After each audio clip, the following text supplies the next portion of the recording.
ओम नमो भगवते वासुदेवाय।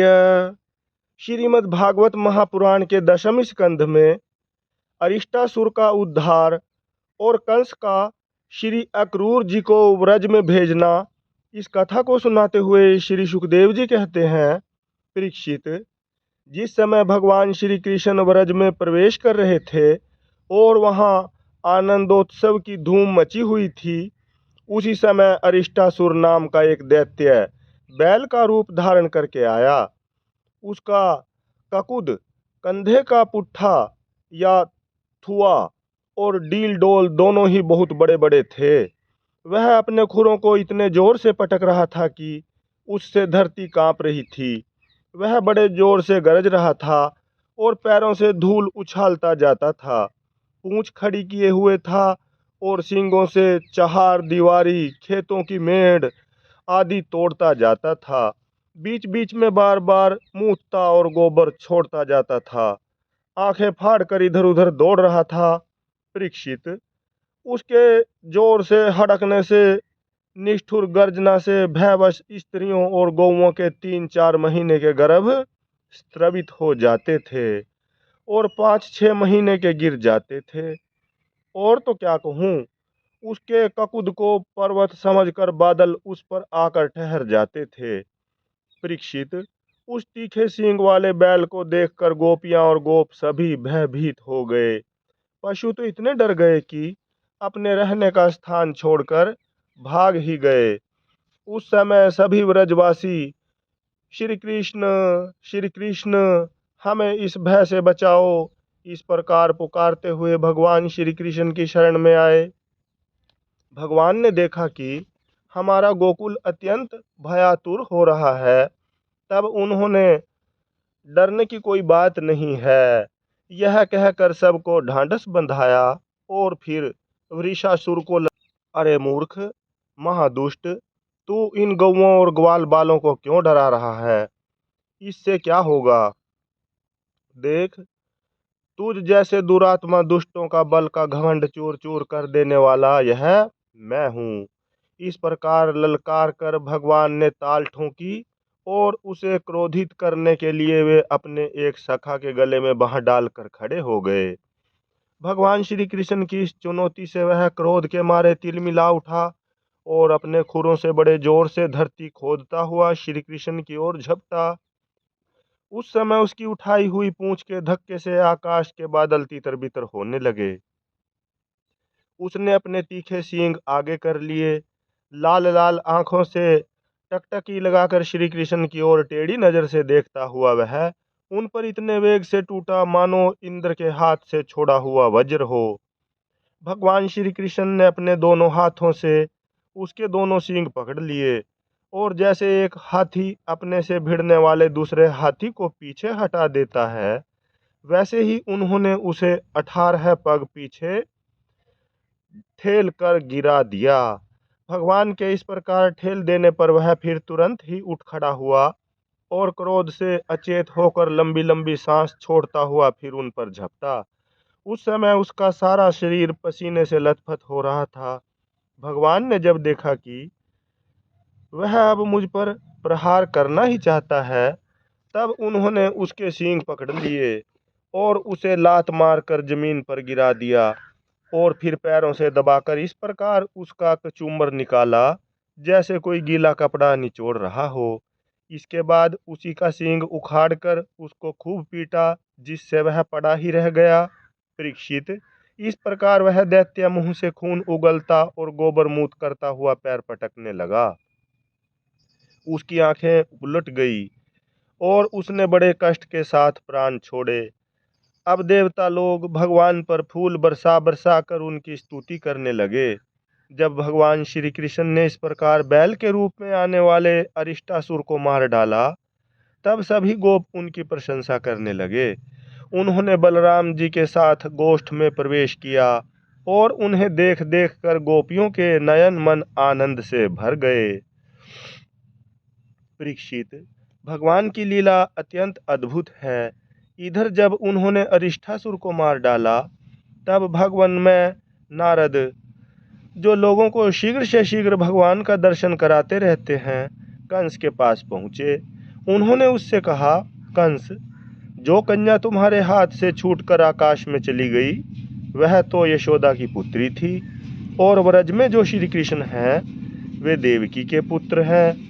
वहाँ जो बलराम जी हैं वे रोहिणी के पुत्र हैं। वसुदेव ने तुमसे डरकर अपने मित्र नंद के पास उन दोनों को रख दिया है। उन्होंने ही तुम्हारे अनुचर दैत्यों का वध किया है। यह बात सुनते ही कंस की एक एक इंद्रिय क्रोध के मारे कांप उठी। उसने वसुदेव जी को मार डालने के लिए तुरंत तीखी तलवार उठा ली, परंतु नारद जी ने रोक दिया। जब कंस को यह मालूम हो गया कि वसुदेव के लड़के ही हमारी मृत्यु के कारण हैं, तब उसने देवकी और वसुदेव दोनों ही पति पत्नी को हथकड़ी और बेड़ी से जकड़कर फिर जेल में डाल दिया। जब देवर्षि नारद चले गए, तब कंस ने केशी को बुलाया और कहा, तुम व्रज में जाकर बलराम और कृष्ण को मार डालो। वह चला गया। इसके बाद कंस ने मुष्टिक, चाणूर, शल, तोशल आदि पहलवानों, मंत्रियों और महावतों को बुलाकर कहा, वीरवर चाणूर और मुष्टिक, तुम लोग ध्यान पूर्वक मेरी बात सुनो। वसुदेव के दो पुत्र बलराम और कृष्ण नंद के व्रज में रहते हैं। उन्हीं के हाथ से मेरी मृत्यु बतलाई जाती है। अतः जब वे यहाँ आवें, तब तुम लोग उन्हें कुश्ती लड़ने लड़ाने के बहाने मार डालना। अब तुम लोग भांति भांति के मंच बनाओ और उन्हें अखाड़े के चारों ओर गोल गोल सजा दो। उन पर बैठकर नगरवासी और देश की दूसरी प्रजा इस स्वच्छंद दंगल को देखें। महावत, तुम बड़े चतुर हो। देखो भाई, तुम दंगल के घेरे के फाटक पर ही अपने कुवलिया पीड़ हाथी को रखना, और जब मेरे शत्रु उधर से निकलें तब उसी के द्वारा उन्हें मरवा डालना। इसी चतुर्दशी को विधि पूर्वक धनुष यज्ञ प्रारंभ कर दो और उसकी सफलता के लिए वरदानी भूतनाथ भैरव को बहुत से पवित्र पशुओं की बलि चढ़ाओ। परीक्षित, कंस तो केवल स्वार्थ साधन का सिद्धांत जानता था, इसलिए उसने मंत्री, पहलवान और महावतों को इस प्रकार आज्ञा देकर श्रेष्ठ यदुवंशी अक्रूर को बुलवाया और उनका हाथ अपने हाथ में लेकर बोला, अक्रूर जी, आप तो बड़े उदार दानी हैं, सब तरह से मेरे आदरणीय हैं। आज आप मेरा एक मित्रोचित काम कर दीजिए, क्योंकि भोजवंशी और वृष्णिवंशी यादवों में आपसे बढ़कर मेरी भलाई करने वाला दूसरा कोई नहीं है। यह काम बहुत बड़ा है, इसलिए मेरे मित्र, मैंने आपका आश्रय लिया है। ठीक वैसे ही जैसे इंद्र समर्थ होने पर भी विष्णु का आश्रय लेकर अपना स्वार्थ साधता रहता है। आप नंदराय के व्रज में जाइए, वहाँ वसुदेव जी के दो पुत्र हैं, उन्हें इसी रथ पर चढ़ाकर यहाँ ले आइए। बस अब इस काम में देर नहीं होनी चाहिए। सुनते हैं, विष्णु के भरोसे जीने वाले देवताओं ने उन दोनों को मेरी मृत्यु का कारण निश्चित किया है, इसलिए आप उन दोनों को तो ले ही आइए, साथ ही नंद आदि गोपों को भी बड़ी बड़ी भेंटों के साथ ले आइए। यहाँ आने पर मैं उन्हें अपने काल के समान कुवल्या पीड़ हाथी से मरवा डालूंगा। यदि वे कदाचित उस हाथी से बच गए तो मैं अपने वज्र के समान मजबूत और फुर्तीले पहलवान मुष्टिक, चाणूर आदि से उन्हें मरवा डालूंगा। उनके मारे जाने पर वसुदेव आदि वृष्णि, भोज और दशाहर वंशी उनके भाई बंधु शोकातुर हो जाएंगे। फिर उन्हें मैं अपने हाथों मार डालूंगा। मेरा पिता उग्रसेनियों तो बूढ़ा हो गया है, परंतु अभी उसको राज्य का लोभ बना हुआ है। यह सब कर चुकने के बाद मैं उसको, उसके भाई देवक को और दूसरे भी जो मुझसे द्वेष करने वाले हैं, उन सब को तलवार के घाट उतार दूंगा। मेरे मित्र अक्रूर जी, फिर तो मैं होऊंगा और आप होंगे तथा होगा इस पृथ्वी का अकंटक राज्य। जरासंध हमारे बड़े बूढ़े ससुर हैं और वानरराज द्विविद मेरे प्यारे सखा हैं। शंबरासुर, नरकासुर और बाणासुर ये तो मुझसे मित्रता करते ही हैं, मेरा मुंह देखते रहते हैं। इन सब की सहायता से मैं देवताओं के पक्षपाती नरपतियों को मारकर पृथ्वी का अकंटक राज्य भोगूंगा। यह सब अपनी गुप्त बातें मैंने आपको बतला दी। अब आप जल्दी से जल्दी बलराम और कृष्ण को यहाँ ले आइए। अभी तो वे बच्चे ही हैं, उनको मार डालने में क्या लगता है। उनसे केवल इतनी ही बात कहिएगा कि वे लोग धनुष यज्ञ के दर्शन और यदुवंशियों की राजधानी मथुरा की शोभा देखने के लिए यहाँ आ जाएं। अक्रूर जी ने कहा, महाराज, आप अपनी मृत्यु, अपना अरिष्ट दूर करना चाहते हैं, इसलिए आपका ऐसा सोचना ठीक ही है। मनुष्य को चाहिए कि चाहे सफलता हो या असफलता, दोनों के प्रति समभाव रखकर अपना काम करता जाए। फल तो प्रयत्न से नहीं, दैवी प्रेरणा से मिलते हैं। मनुष्य बड़े बड़े मनोरथों के पुल बांधता रहता है, परंतु वह यह नहीं जानता कि दैव ने, प्रारब्ध ने इसे पहले से ही नष्ट कर रखा है। यही कारण है कि कभी प्रारब्ध के अनुकूल होने पर प्रयत्न सफल हो जाता है तो वह हर्ष से फूल उठता है, और प्रतिकूल होने पर विफल हो जाता है तो शोकग्रस्त हो जाता है। फिर भी मैं आपकी आज्ञा का पालन तो कर ही रहा हूँ। श्री सुखदेव जी कहते हैं, कंस ने मंत्रियों और अक्रूर जी को इस प्रकार की आज्ञा देकर सबको विदा कर दिया। तदंतर वह अपने महल में चला गया और अक्रूर जी अपने घर लौट आए। केशी और व्योमासुर का उद्धार तथा नारद जी के द्वारा भगवान की स्तुति। श्री सुखदेव जी कहते हैं, परीक्षित, कंस ने जिस केशी दैत्य को भेजा था वह बड़े भारी घोड़े के रूप में मन के समान वेग से दौड़ता हुआ ब्रज में आया। वह अपनी टापों से धरती खोदता आ रहा था। उसकी गर्दन के छितराए हुए बालों के झटके से आकाश के बादल और विमानों की भीड़ तितर बितर हो रही थी। उसकी भयानक हिनहिनाहट से सब के सब भय से कांप रहे थे। उसकी बड़ी बड़ी आंखें थीं, मुंह क्या था, मानो किसी वृक्ष का खुडर ही हो। उसे देखने से ही डर लगता था। बड़ी मोटी गर्दन थी, शरीर इतना विशाल था कि मालूम होता था काली काली बादल की घटा है। उसकी नीयत में पाप भरा था। वह श्री कृष्ण को मारकर अपने स्वामी कंस का हित करना चाहता था। उसके चलने से भूकंप होने लगता था।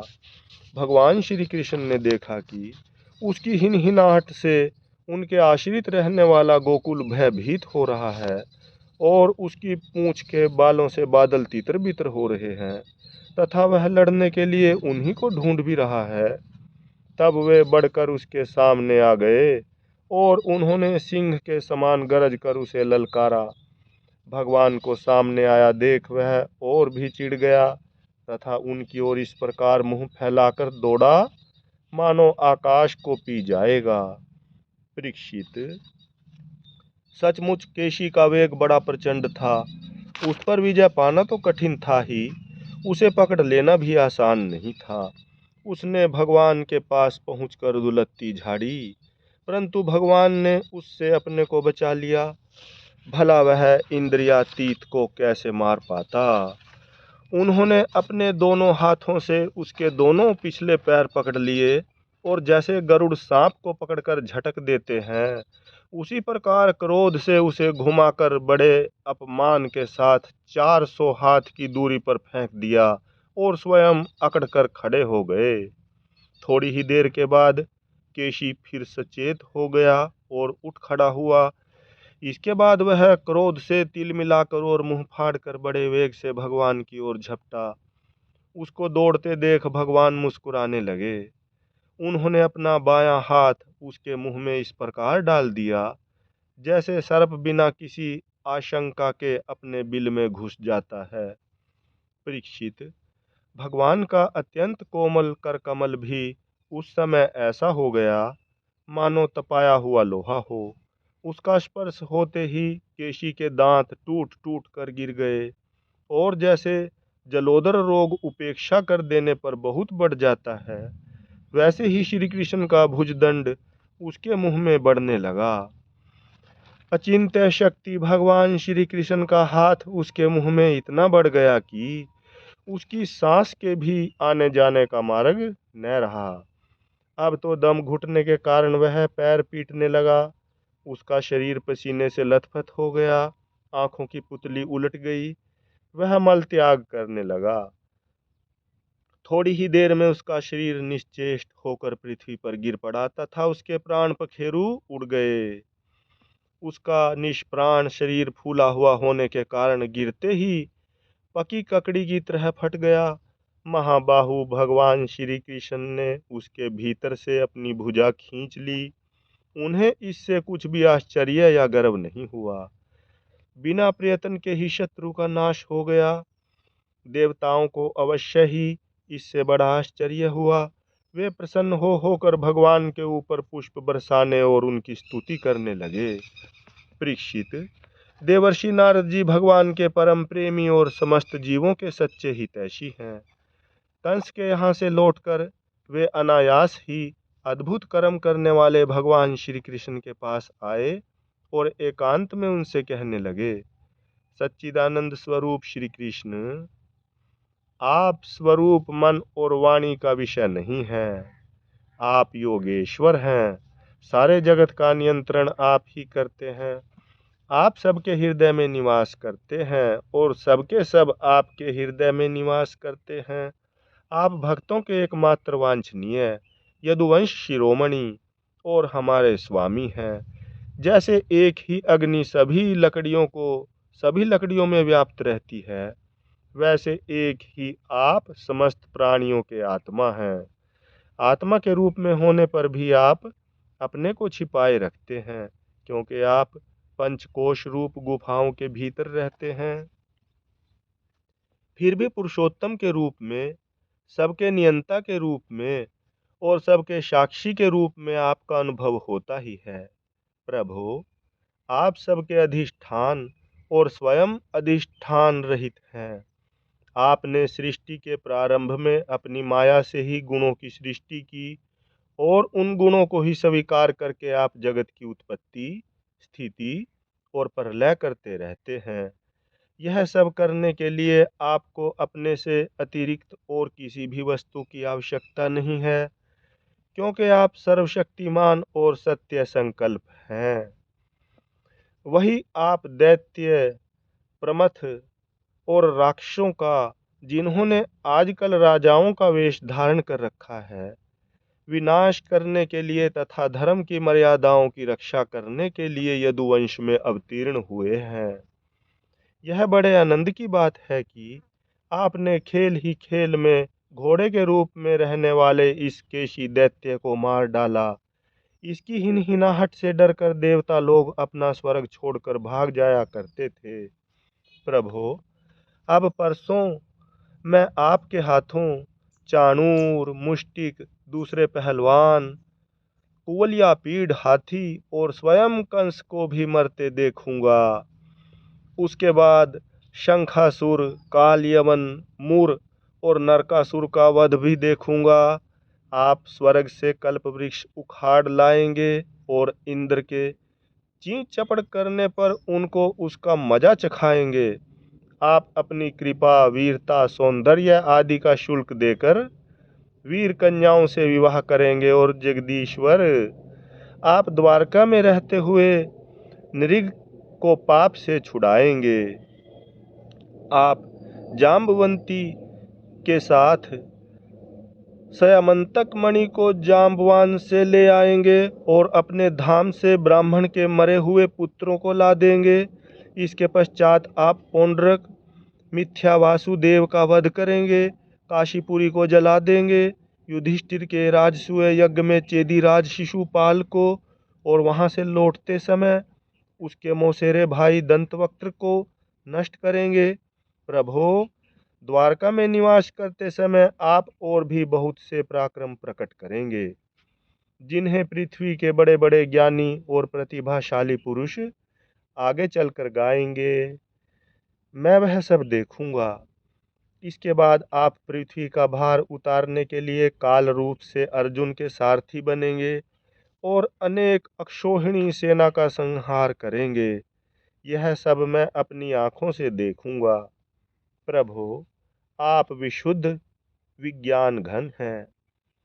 आपके स्वरूप में और किसी का अस्तित्व है ही नहीं। आप नित्य निरंतर अपने परमानंद स्वरूप में स्थित रहते हैं, इसलिए सारे पदार्थ आपको नित्य प्राप्त ही हैं। आपका संकल्प अमोघ है। आपकी चिन्मयी शक्ति के सामने माया और माया से होने वाला यह त्रिगुणमय संसार चक्र नित्य निवृत्त है, कभी हुआ ही नहीं। ऐसे आप अखंड एक रस सच्चिदानंद स्वरूप निरतिशय ऐश्वर्य संपन्न भगवान की मैं शरण ग्रहण करता हूँ। आप सबके अंतर्यामी और नियंता हैं, अपने आप में स्थित परम स्वतंत्र हैं। जगत और उसके अशेष विशेषों भाव अभाव रूप सारे भेद विभेदों की कल्पना केवल आपकी माया से ही हुई है। इस समय आपने अपनी लीला प्रकट करने के लिए मनुष्य का सा श्री विग्रह प्रकट किया है और आप यदु, वृष्णि तथा सात्वत्य वंशियों के शिरोमणि बने हैं। प्रभु, मैं आपको नमस्कार करता हूँ। श्री सुखदेव जी कहते हैं, परीक्षित, भगवान परम प्रेमी भक्त देवर्षि नारद जी ने इस प्रकार भगवान के परम प्रेमी भक्त देवर्षि नारद जी ने इस प्रकार भगवान की स्तुति और प्रणाम किया। भगवान के दर्शनों के अलाहद से नारद जी का रोम रोम खिल उठा। तदंतर उनकी आज्ञा प्राप्त करके वे चले गए। इधर भगवान श्री कृष्ण केशी को लड़ाई में मारकर फिर अपने प्रेमी एवं प्रसन्न चित्त ग्वाल बालों के साथ पूर्ववत पशुपालन के काम में लग गए तथा ब्रजवासियों को परमानंद वितरण करने लगे। एक समय वे सब ग्वाल बाल पहाड़ की चोटियों पर गाय आदि पशुओं को चरा रहे थे तथा कुछ चोर और कुछ रक्षक बनकर छिपने छिपाने का लुका लिकी छिपी का खेल खेल रहे थे। राजन, उन लोगों में से कुछ तो चोर और कुछ रक्षक तथा कुछ भेड़ बन गए थे। इस प्रकार वे निर्भय होकर खेल में रम गए थे। उसी समय ग्वाल का वेश धारण करके व्योमासुर वहां आया। वह मायावियों के आचार्य मायासुर का पुत्र था और स्वयं भी बड़ा मायावी था। वह खेल में बहुधा चोर ही बनता और भेड़ बने हुए बहुत से बालकों को चुराकर छिपा आता। वह महान असुर बार बार उन्हें ले जाकर एक पहाड़ की गुफा में डाल देता और उसका दरवाजा एक बड़ी चट्टान से ढक देता। इस प्रकार ग्वाल बालों में केवल 4-5 बालक ही बच रहे। भक्तवत्सल भगवान उसकी यह करतूत जान गए। जिस समय वह ग्वाल बालों को लिए जा रहा था, उसी समय उन्होंने जैसे सिंह भेड़िए को दबोच ले उसी प्रकार उसे धर दबाया। व्योमासुर बड़ा बली था। उसने पहाड़ के समान अपना असली रूप प्रकट कर दिया और चाहा कि अपने को छुड़ा लूं, परंतु भगवान ने उसको इस प्रकार अपने शिकंजे में फांस लिया था कि वह अपने को छुड़ा न सका। तब भगवान श्री कृष्ण ने अपने दोनों हाथों से जकड़कर उसे भूमि पर गिरा दिया और पशु की भांति गला घोंट कर मार डाला। देवता लोग विमानों पर चढ़कर उनकी यह लीला देख रहे थे। अब भगवान श्री कृष्ण ने गुफा के द्वार पर लगे हुए चट्टानों के पिहान तोड़ डाले और ग्वाल बालों को उस संकटपूर्ण स्थान से निकाल लिया। बड़े बड़े देवता और ग्वाल बाल उनकी स्तुति करने लगे और भगवान श्री कृष्ण व्रज में चले आए। हरि ओम तत्सत, हरि ओम तत्सत, हरि ओम तत्सत, हरि